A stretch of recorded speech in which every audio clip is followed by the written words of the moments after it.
Single dad CO almost walked out his blind date until his daughter said, "But, Daddy, she's nice." The golden light of early evening streamed through the tall windows of Rossi's, one of the city's most elegant restaurants. Sunlight slid across the polished mahogany floors and caught the edges of crystal glasses on the neatly arranged tables. Near the entrance, Ethan Ward stood with his hand resting gently on his daughter's small shoulder. He checked his watch for the third time in 5 minutes. 38 years old, a man who had built Ward Innovations from a one-room idea into one of the country's most respected software firms. Ethan looked like someone who had everything under control. But right now, he felt utterly out of his depth.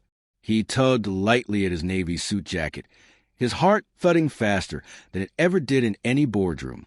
He wasn't used to nerves anymore. Not after what life had thrown at him.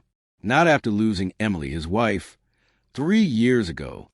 "Daddy," said a small, curious voice beside him. "Why do you keep looking at your watch?" Ethan looked down at Sophie, his 5-year-old daughter. Her curls, honey blonde like her mother's, bounced as she tilted her head. Her coral dress shimmered when the light caught it, and her sandals made faint tapping sounds against the wooden floor. "Just checking the time, sweetheart," Ethan said, forcing a smile. The truth was, he wanted to leave. His sister, Grace, had talked him into this blind date. "You can't hide behind your work forever, Ethan," she'd said. "You're a wonderful father, but you're still a man. You deserve company, laughter, life." He had protested that he couldn't find a babysitter. Grace's response was firm. "Then bring Sophie. Any woman worth meeting will understand that you're a package deal." At the time, it sounded almost reasonable. Now, standing inside this elegant restaurant full of quiet conversation and clinking glasses, it felt like a terrible mistake. He was about to tell the hostess to cancel the reservation when the door opened and his breath caught. A woman stepped inside. She was beautiful, but not in a showy way. She had a calm, natural grace about her, warm golden brown hair that fell in soft waves around her shoulders, a simple turquoise dress paired with a cream cardigan, and eyes that reflected a kind of gentle depth Ethan hadn't seen in a long time. "I'm meeting someone," she told the hostess with a hopeful smile. "Reservation under Ward." Ethan's pulse jumped. This was her. Clara Hayes. Grace had told him about her. An elementary school teacher, thoughtful, patient, loved books and coffee, and had a laugh that could light up a room. Ethan suddenly felt like an imposter. He wasn't ready. He couldn't sit across from someone new, not with Sophie watching, not when part of his heart still whispered Emily's name in the quiet moments of every day. "I'm sorry," he blurted, taking a step back and gently pulling Sophie's hand. "This was a mistake. I shouldn't have come."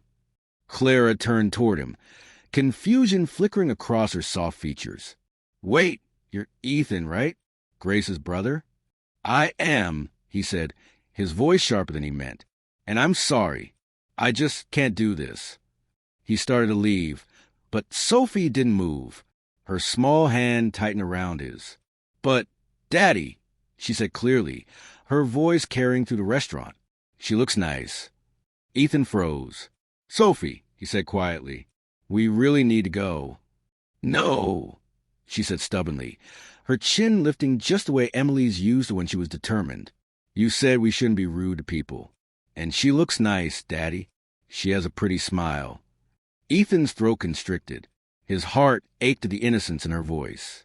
Clara took a small step forward, her expression softening. She knelt down so she was eye level with Sophie, her cardigan brushing the floor.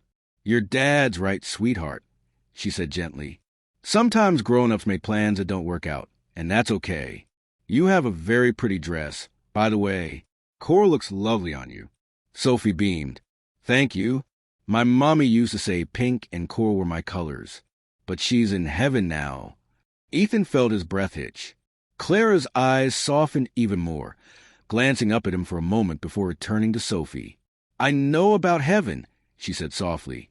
"My mom is there, too. I miss her every day." Sophie tilted her head.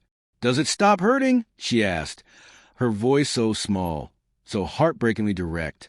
Clara took a slow breath. "The hurt doesn't go away," she said honestly, "but it changes. It becomes gentler, like remembering something beautiful instead of something painful. Something inside Ethan broke open at those words. He had tried so hard to keep everything together, for Sophie, for his company, for his sanity. But in this moment, watching Clara speak gently to his daughter about grief, he felt something inside him stir, a tenderness he hadn't allowed himself to feel in a long time. "Please, Daddy," Sophie said softly, tugging his hand again. "Can we stay just for a little while?" Ethan looked at Clara. She wasn't pushing. She wasn't pleading. She simply waited, eyes patient and understanding. "I'm scared," he admitted, the word surprising even himself. "I know," Clara said quietly. "So am I. I almost canceled 3 times tonight. But Grace told me to be brave for one evening." A reluctant smile tugged at Ethan's lips. "Grace talks too much." "She talks because she loves you," Clara replied. "And she believes you still have something wonderful to give." Sophie looked up. "Daddy, I'm hungry. And I want to hear more about heaven, please." Ethan exhaled slowly. Emily would have liked this woman. He realized. She would have liked her warmth, her honesty. "Okay," he said finally. "We'll stay. But I should warn you, Sophie can talk your ear off." Sophie grinned proudly. "I know lots of things." Clara laughed, the sound light and genuine. "Then I think this will be a very interesting dinner." The hostess, who had been pretending not to eavesdrop, smiled as she led them to a table by the window. Ethan helped Sophie into her chair, moving the candle a little farther from her reach. Clara noticed every small gesture. "So, Sophie," Clara asked, "what's your favorite thing to learn at school?" "Art." Sophie said immediately, "I love painting and making things. My teacher says I'm very creative." "I believe it," Clara said warmly. "I teach 3rd grade, so in a couple of years you might be in my class. Would you be a nice teacher?" Sophie asked with complete seriousness. "I try to be," Clara said. "I think every student has something special about them. My job is to help them find it." As Sophie began telling animated stories about her friends and stuffed animals, Ethan found himself smiling, really smiling. He noticed how Clara listened to Sophie with genuine attention, never interrupting, never talking down to her.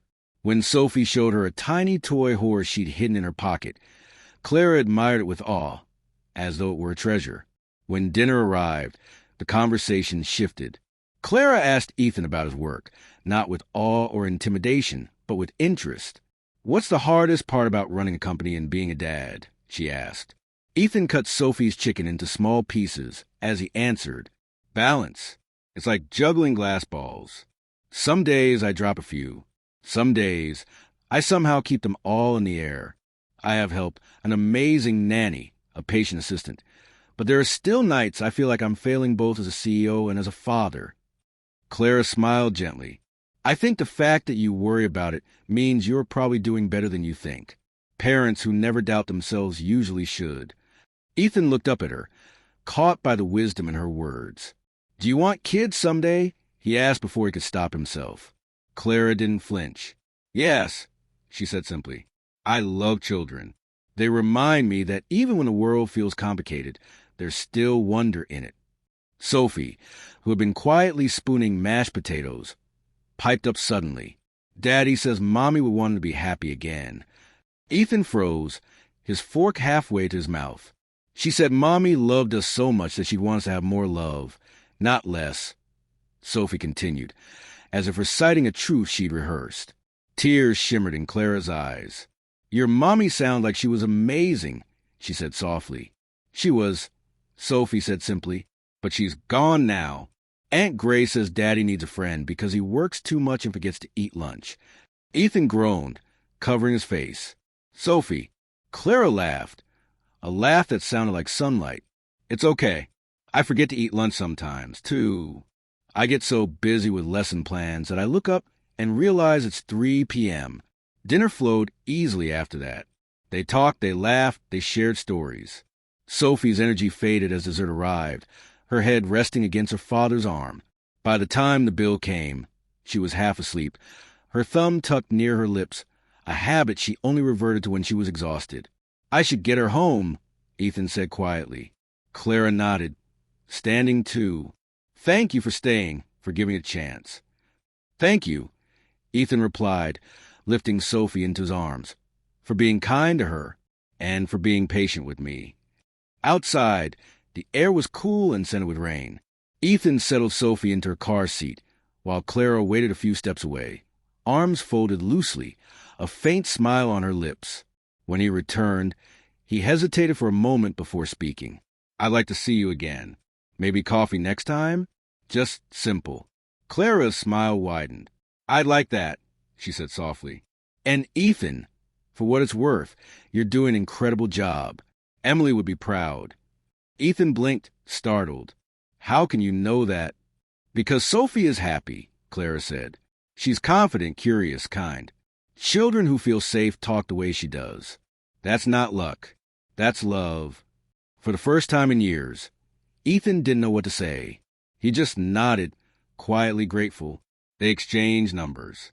As he drove home, city lights flashing across the windshield, Ethan glanced in the rear-view mirror. Sophie was fast asleep, her toy horse clutched in her hand. Daddy, she murmured sleepily. Yes, sweetheart. I like her. Can we see her again? Ethan smiled faintly, eyes softening.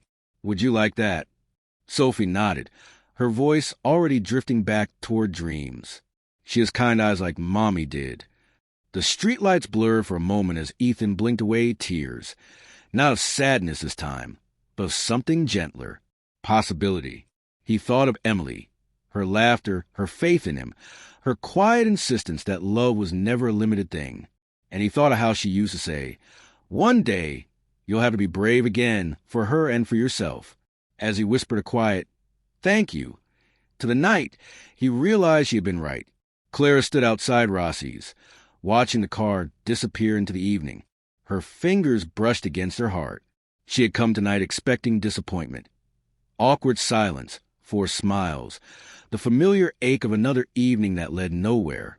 Instead, she had met a man whose love for his daughter shone through every word, and a little girl who reminded her that honesty could be the purest kind of courage. She's nice, Sophie had said, 3 small words that had changed everything. As Clara walked her car, the city hummed softly around her. Somewhere, a father was tucking his daughter into bed, whispering stories about the past and dreams about tomorrow.